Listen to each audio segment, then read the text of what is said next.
లేక బూతులు తిడతారు, అలాగే చెడ్డ మాటలు చెబుతారు, వాళ్ళని విలువ తక్కువగా చూస్తారు, అలా మాట్లాడతారు. మనుషుల మీద ద్వేషముతో ఉంటారు ప్రజలు.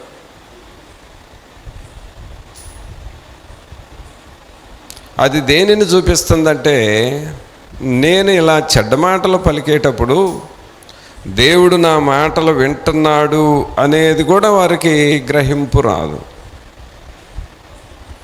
దేవుని సన్నిధికి వచ్చినప్పుడు మాత్రమే కాదండి మనం గ్రహించుకోవాల్సింది, మనం ఎక్కడ ఉన్నా సరే దేవుని ఆత్మ, దేవుని సన్నిధి మనతో ఉండేలాగా చూసుకోవాలి. దేవుని వాక్యంలో ఒక మాట చూద్దాం. యోహోను సువార్త చూడండి, మొదటి యోహోను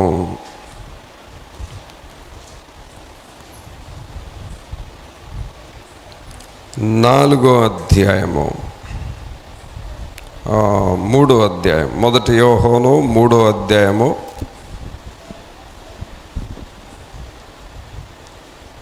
14వ వచనం చూడండి.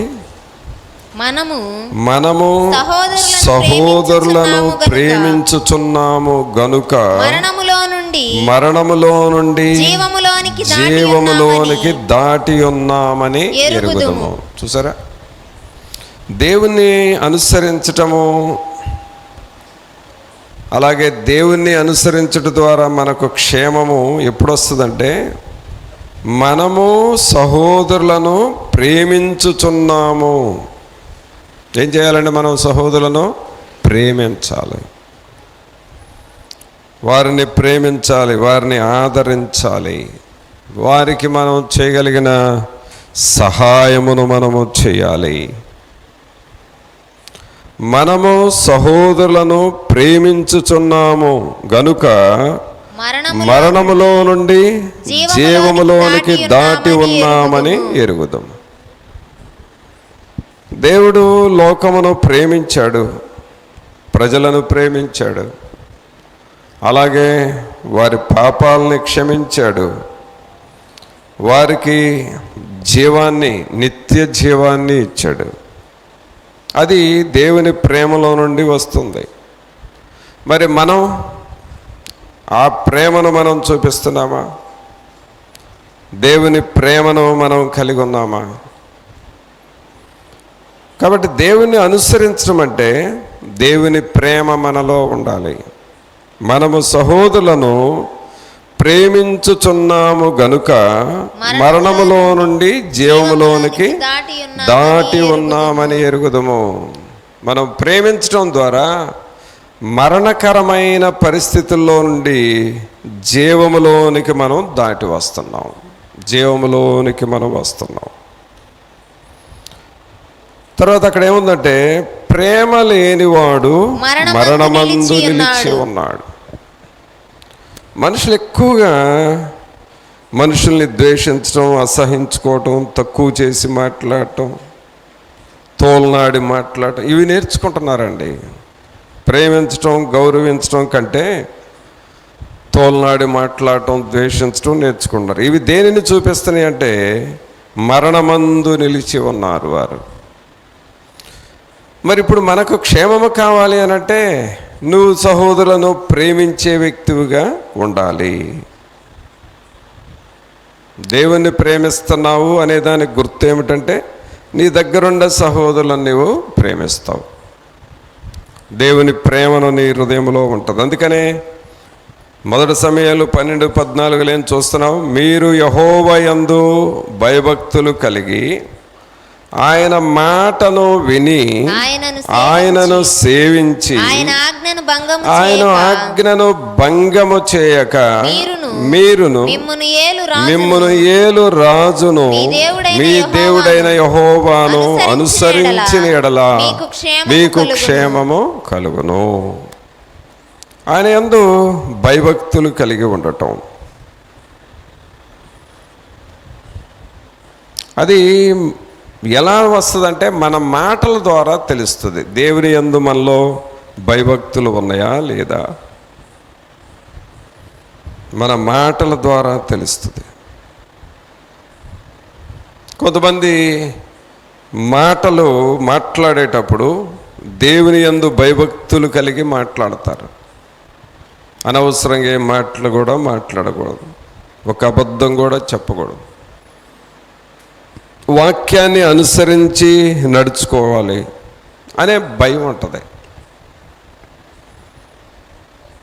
అది దేవుని యందు భయభక్తులు కలిగి ఉండటం అంటే. భయభక్తులు లేకపోతే ఆ నోరు ఏది పడితే అది మాట్లాడేస్తుంది. ఒక పద్ధతి ఉండదు, ఒక అదుపు ఉండదు, ఓ పెద్ద చిన్న ఉండదు. అలాగే ఇది మాట్లాడొచ్చా మాట్లాడకూడదా ఉండదు, ఏది పడితే అది వచ్చేస్తుంది నోటికి. అలా మాట్లాడటం అనేది దేనికి గుర్తుగా ఉందంటే నీవు దేవుని యందు భయభక్తులు లేవని అర్థమవుతుంది. కానీ భయభక్తులు కలిగిన మాటలు మనం మాట్లాడుతున్నామా? అవి నేర్చుకుంటున్నావా? అబ్రహాము శారాను ఎంతగా ప్రేమించింది. అబ్రహాము శారాను ప్రేమించాడు, శారా అబ్రహామును ప్రేమించాడు. ఎంతగా ప్రేమించారు! ఒకరు గౌరవించుకున్నారు. భార్యాభర్తలు ఒకరినొకరు గౌరవించుకుంటూ మాట్లాడారు. ఈ రోజున ఈ గౌరవించుకుంటూ మాట్లాడటం భార్యాభర్తలు అసలు ఆ క్వాలిటీ తగ్గిపోతుంది ఇళ్లల్లో. మన ఫ్యామిలీస్లో ఆ క్వాలిటీ పోయింది. అసలు కుటుంబ విలువలు పోతున్నాయి. కుటుంబం యొక్క పరువులు దెబ్బతింటున్నాయి. ఆ కుటుంబపు విలువలు మనం కాపాడుకోలేకపోతున్నాం. కారణం దేవుని యందు భయభక్తులు లేకపోవటం బట్టే. అందుకని ఇక్కడ ఏం చదువుతున్నాం? మీరు యెహోవా యందు భయభక్తులు కలిగి. మరి ఉన్నాయా నీకు? దేవుని యందు భయభక్తులు కలిగి ఉన్నావా? ప్రార్థనకు వెళ్ళేటప్పుడు సహజంగా కొన్ని తీసుకెళ్తాం. మనం ప్రార్థనకు వెళ్ళేటప్పుడు ఏమేమి తీసుకెళ్తాం చెప్పండి? ప్రార్థనకు వెళ్ళేటప్పుడు ఏం తీసుకెళ్తాం మనం? కంపల్సరీ ఏముంటుంది మనకి? బైబిల్ ఉంటుంది. అసలు ప్రార్థనకు వెళుతున్నామనే గుర్తు అది బైబిల్ ఉండాలి. బైబిల్ కూడా తీసుకెళ్ళకపోతే అసలు ప్రార్థనకు వెళుతున్నట్లే కాదు. బైబిల్ తీసుకెళ్ళాలి. ఇంకా రెండవది ఏముంటుంది? పాటల పుస్తకం. కొంతమందికి ఈ రెండవది ఉండదు, పాటల పుస్తకం ఉండదు. బైబిల్ అయితే తీసుకెళ్తారు కానీ పాటల పుస్తకం తీసుకెళ్ళరు. అంటే వాళ్ళు ఏంటి, పాటలతో మనకేంట్లే, ఏదో వాక్యం వింటే చాలే అనుకుంటారు. పాటలు పాడేది ఎందుకంటే దేవునిని ఆరాధన చేయటానికి, దేవునిని ఘనపరచటానికి, దేవుణ్ణి మహిమపరచటానికి. ముందు ప్రభువుని ఘనపరిస్తే కదా ప్రభు ఆ తర్వాత మనతో మాట్లాడేది. అందుకని ఆరాధనలో పాటల టైంకి ఉండటం అనేది చాలా చాలా ప్రాముఖ్యమైన విషయం. దేవుని యందు నువ్వు భయభక్తులు కలిగి ఉంటున్నావు అనే దానికి గుర్తు ఏమిటంటే పాటలకే నువ్వు ప్రభు సన్నిధిలో ఉండాలి. పాటలు పాడుతూ ఉన్నప్పుడు దేవునిని స్తుతిస్తూ ఆయనను ఘనపరుస్తూ ఉన్నప్పుడు దేవుని సన్నిధి మనతో ఉంటుంది. ఆయన ఆత్మ, ఆయన కాపుదల మనకు ఉంటుంది. ఆయనను స్తుతిస్తూ ఉన్నప్పుడు ఆయన సన్నిధిని మనం అనుభవిస్తూ ఉంటాము. ఒంటరిగా పాడుతాము కానీ సంఘములో కలిసి పాడేటప్పుడు ఆయన సన్నిధిని మనం అనుభవిస్తాము. కొన్ని సమయాల్లో ఆయన శక్తి మన శరీరం మీదకి దిగుతూ ఉంటుంది. ఎహెజ్కేలు అంటాడు, ప్రభువగు యెహోవా ఆత్మ నా మీదికి వచ్చెను అని అంటాడు. కొన్నిసార్లు ప్రభువగు యెహోవా ఆత్మ నా లోనికి ప్రవేశించెను అని అంటాడు. ఇంకొన్ని సమయాల్లో ఆ ఎహెజ్కేలు గ్రంథం అంతా చదివితే ప్రతి అధ్యాయంలో దేవుని ఆత్మ నా లోపలికి వచ్చాను, నన్ను ఎత్తుకొని పోయాను అని అంటాడు. ఇదంతా ఏంటంటే దేవుని ఆత్మచేత నింపబడిన పనులు ఇవి. దేవుని ఆత్మచేత మనం ఎప్పుడు నింపబడతామో? దేవుని యందు భయభక్తులు కలిగి ఉండాలి. ఆయనను మనం స్తుతించాలి, ఆయనను మనం ఆరాధన చేయాలి, ఆయనను మనం ఘనపరుస్తూ ఉండాలి. నన్ను ఘనపరచు వారిని నేను ఘనపరుస్తాను. నువ్వు ముందు దేవుని ఘనపరచడం నేర్చుకోవాలిగా, దేవునిని మహింపరచడం నేర్చుకోవాలిగా. పాటల టైంకే వచ్చి మోకాళ్ళ మీద ఉండి నువ్వు స్తుతులు చెల్లించాలి, పాటలు పాడాలి, చప్పట్లు కొట్టాలి, దేవునిని ఆరాధన చేయాలిగా. మరి ఇవన్నీ మనం చేయగలుగుతున్నామా? ఇది దేవుని యందు భయభక్తులు చూపిస్తున్నామని అర్థం అవుతుంది. అందుకని మనం ఇక్కడ ఏం చదువుతున్నాం? మీరు యెహోవా యందు భయభక్తులు కలిగి ఆయన మాటను విని ఆయనను సేవించి ఆయన ఆజ్ఞను భంగము చేయక మీరును మిమ్మును ఏలు రాజును మీ దేవుడైన యెహోవాను అనుసరించి నడిచిన ఎడలా. చూడండి, మనం చిన్న పిల్లల్ని నడిపిస్తాం. పిల్లలు, ఆ పిల్లల్ని మనం అట్లా రేలు పట్టుకుంటాం. వాళ్ళకి నడక నేర్పేటప్పుడు మన చెయ్యి రేలు ఇచ్చి మన రేలు పట్టుకోమని మనం ఎక్కడికి నడిస్తే అక్కడికి తీసుకుని వెళుతూ ఉంటాం. కొన్ని సమయాల్లో మనుషులు ఒత్తిడిగా గుంపుగా ఉన్న టైంలో కూడా మరి ఒకళ్ళు రుద్దుకుంటూ, అంటే ట్రాఫిక్గా ఉన్న టైంలో అలాగూ వెళుతున్న టైంలో కూడా పిల్లలు చెయ్యి పట్టుకొని జాగ్రత్తగా నాతో రా అని చెప్పి నడిపించుకుంటూ వెళ్తాం. వాళ్ళు కూడా మనం ఎటు వెళ్తే అటు వస్తూ ఉంటారు. అది అనుసరించటం. అలాగే మన నిత్య జీవితంలో దేవునిని అనుసరించటం అనేది ఒకటి ఉందండి. దేవునిని అనుసరించటం అనేది ఒకటి ఉంది. భూమి ఉంది అనంటే భూమికి దేవుడు ఒక పని చెప్పాడు. ఏం పని చెప్పాడు?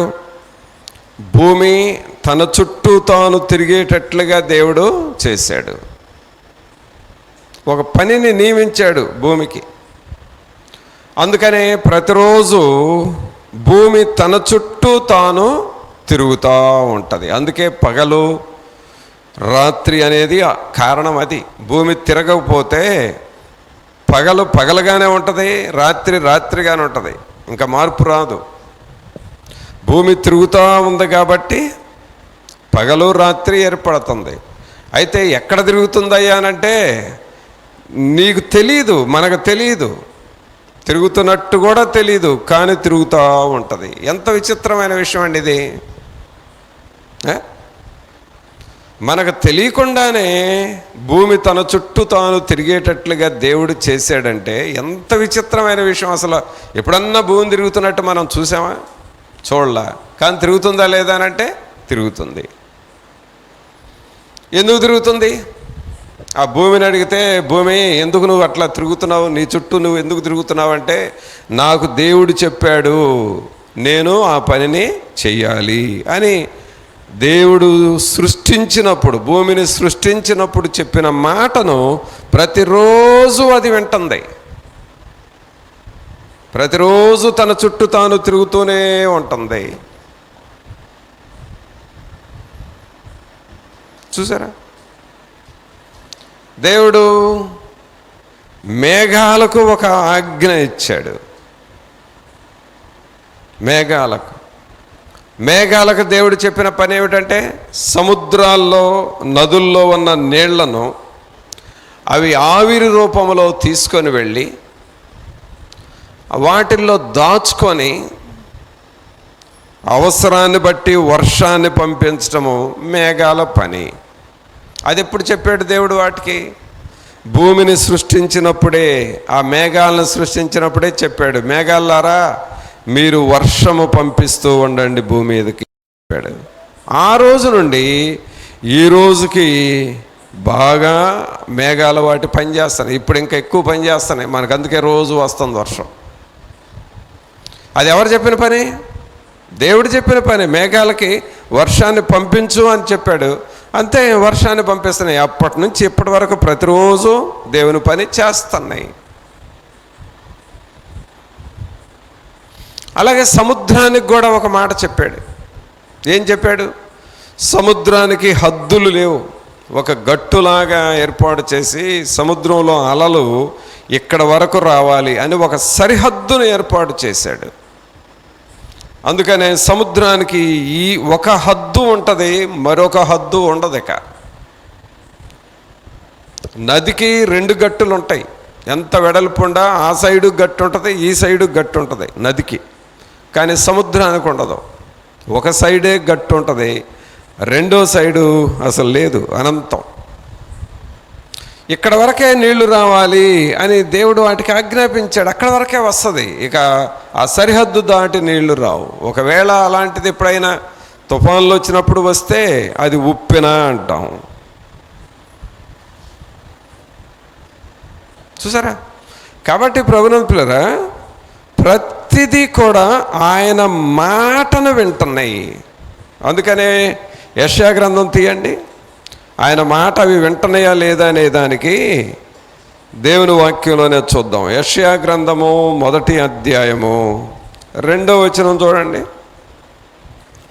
యెహోవా మాటలాడుచున్నాడు, ఆకాశమా ఆలకించుము, భూమి చెవియొగ్గుము. చూసారా ఏమంటున్నాడు? ఆకాశమా ఆలకించుము, భూమి చెవియొగ్గుము. అంటే ఇవి 2 దేవుని మాటలు వింటున్నాయా లేవా? ఆకాశం వింటుంది, భూమి దేవుని మాట వింటుంది. కావున ప్రభువునందు పిల్లరా, మనము క్షేమముగా ఉండాలి అనంటే ఎవరి మాట వినాలి? మనం దేవుని మాట వినాలి. దేవుని మాట వినాలి. ఆయన మాటను మనం ఆలకించాలి. ఆయన మాటను మనం గైకొనాలి. ఆయన మాటను పాటించాలి. ఆయన మాటకు విలువ ఇవ్వాలి. మనం తల్లిదండ్రుల మాటకు విలువ ఇచ్చినట్లుగా, మన పెద్దవాళ్ళ మాటలకు మనం విలువ ఇచ్చినట్లుగా, మన దేవుని మాటకు మనము విలువ ఇవ్వాలి. అలా మనం దేవుని మాట విన్నప్పుడు అది మనకెంతో క్షేమముగా ఉంటుంది. యోహాను సువార్త 8వ అధ్యాయం చూడండి. యోహాను సువార్త 8వ అధ్యాయము 31వ వచనం చదవండి. కాబట్టి యేసు తనను నమ్మిన యూదులతో, మీరు నా వాక్యమందు నిలిచిన వారైతే నిజముగా నాకు శిష్యులయ్యుండి సత్యమును గ్రహించెదరు. చూసారా? ఎక్కడ నిలబడాలంటే నా వాక్యమందు నిలిచిన వారైతే. దేనిలో నిలబడాలంట? మనం వాక్యమందు నిలబడాలి. చూడండి, వర్షాలు వస్తున్నప్పుడు పిల్లలకి వర్షంలో తడవటం ఆనందం. వాళ్ళకి జలుబు చేస్తుంది, దగ్గు వస్తుంది, ఆ తర్వాత జ్వరాలు వస్తాయి. అవన్నీ తర్వాత సంగతి. అది పెద్దోళ్ళకి తెలుసు. పిల్లలకి అలా వాళ్ళకి కావాల్సింది ఏంటంటే వర్షం వచ్చినప్పుడు వర్షంలో తడవాలి, ఆ నీళ్ళల్లో ఆడాలి. అది ఇంట్రెస్ట్. అందుకని వాళ్ళు ఆ నీళ్ళల్లో నిలబడతా ఉంటారు, తడుస్తూ ఉంటారు. వాళ్ళు తడిచే కొద్దీ ఇంకా ఆనందిస్తారు, ఇంకా నవ్వుకుంటారు.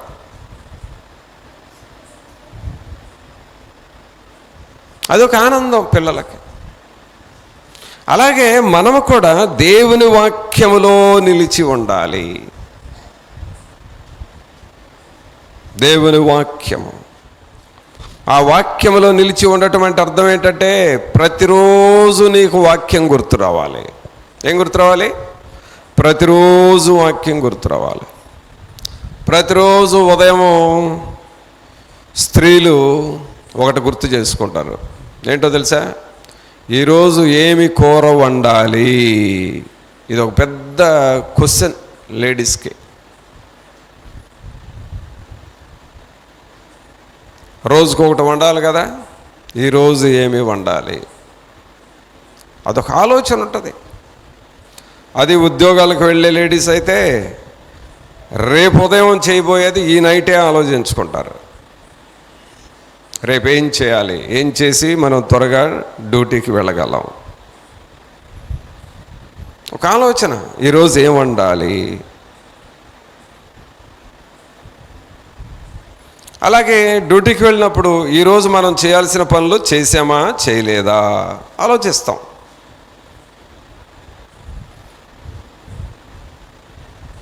అలాగే కొంతమంది కొన్ని మాటలు చెబుతాం, ఈరోజు ఈ పని చేస్తాను అని. మరి చెప్పాం కదా, ఈరోజు ఆ పని చేసామా చేయలేదా ఆ పని చేయటానికి చూస్తాం. నువ్వు ఇతరులకి ఒక మాట చెప్పి ఆ టైంకి ఆ రోజున ఆ పని చెయ్యాలి. ఇలాగూ మనం అన్న మాట మీద నిలబడటానికి చూస్తాం, మనం చేయాల్సిన పని మీద నిలబడటానికి చూస్తాం. కొన్ని సమయాల్లో ఎవరన్నా అటు ఇటు కదులుతుంటే, మాటలు తప్పుతుంటే, నీవన్నా మాట మీద నిలబడు, మాట మీద నిలబడు అంటారు. అంటే నువ్వేం చెప్పావో ఆ మాట మీద నిలబడు. నువ్వు ఈ మాట మీద నిలబడటం అనేది నీలో ఉన్న యథార్థతను చూపిస్తుంది.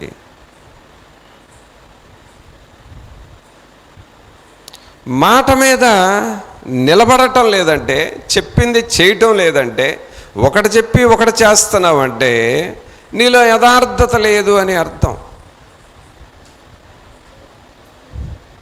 అందుకనే శిష్యులకు మరి ప్రభు చెబుతున్న మాట ఏమిటంటే, మీరు నా శిష్యులుగా ఉండాలి అని అంటే నా వాక్యమందు నిలిచి ఉండాలి. అంటే దేవుని వాక్యము కొరకు మనం నిలబడాలి. దేవుని వాక్యం ఏం చెబుతున్నాడో అలాగూ మనం నిలబడాలి.